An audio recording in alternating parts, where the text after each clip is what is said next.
Барлықтарыңызға қайырлы күн. Мен бүгін сіздерге екі сайт көрсететін боламын. Ол екі сайтты қолданып сіздер шынымен де 5000-6000 теңге ешқандай қиындықсыз таба аласыздар. Сол себепті де видеоны міндетті түрде басынан соңына дейін көріңіздер. Ал каналға тіркелмеген болсаңыздар, міндетті түрде каналға тіркеліп, лайк басып, комментарий жазып, қоңыраушаны басып қоюды да ұмытпаңыздар. Ал енді қараңыздар, біріншісі Макдональдс деген хайп проект. Бұл хайп проектте дәл қазір бізге ешқандай ақша салмай, ақша табуға мүмкіндік бар. Енді не істейміз? Ең бірінші бұл жерге қазір мен сіздерге қалай регистрация сайтын көрсететін боламын.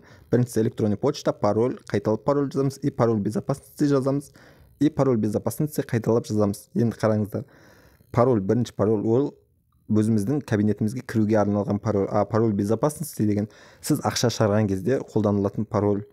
Мысалы, пароль безопасности дегенге тек қана сан болады, ал бірінші парольға ол міндетті түрде әріптер болу керек. Одан кейін өзіміздің телеграм никімізді, WhatsApp номерімізді, одан код приглашение деген менің код приглашением тұрады сіздерде, и сіздер оған тиіспейсіздер, просто зарегистрироваться деген басасыздар.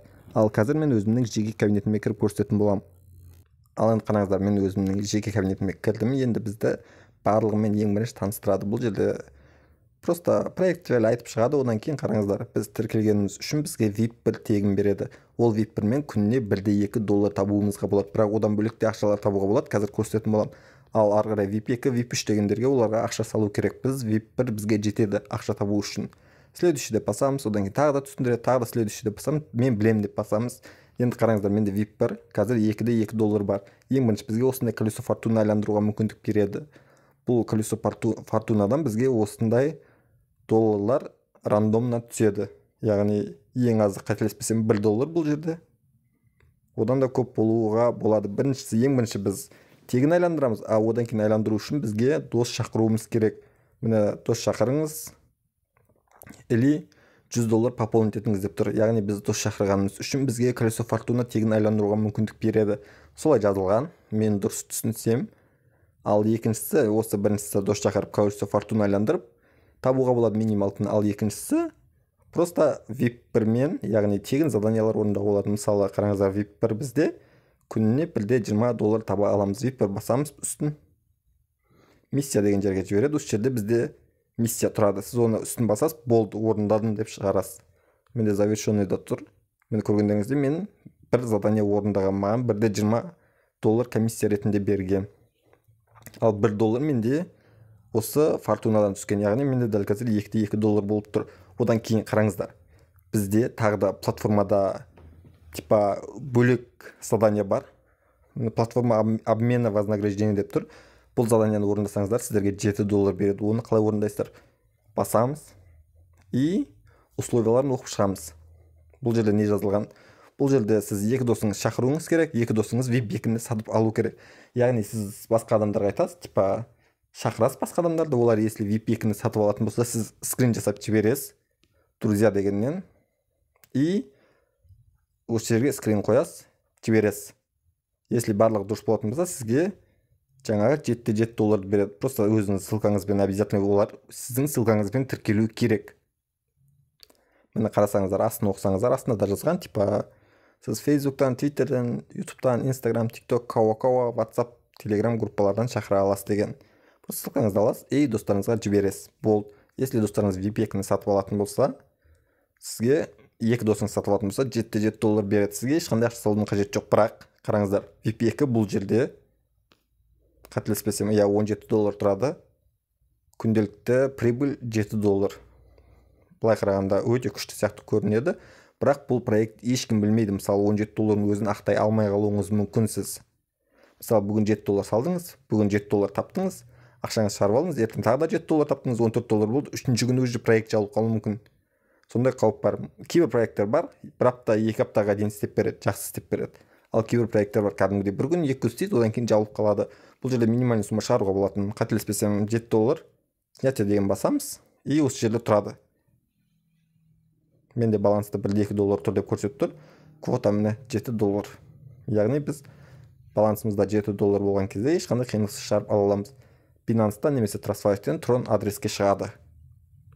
Ал екінші проект Ethereum деп аталады. Бұл жерде біз просто airdropпен монета алып, сол монетаны стейкет етіп ақша таба аламыз. Қазір мен сіздерге көрсетемін. Ең бірінші сіздер регистрация жасайсыздар. Регистрация жасау қиын емес. Одан кейін астына түсеміз. Мен қазір өзімде алмадым әлі. И осы жерде міне airdrop claim $500 жатыр, claim басамыз. И осы жерге қараңыздар.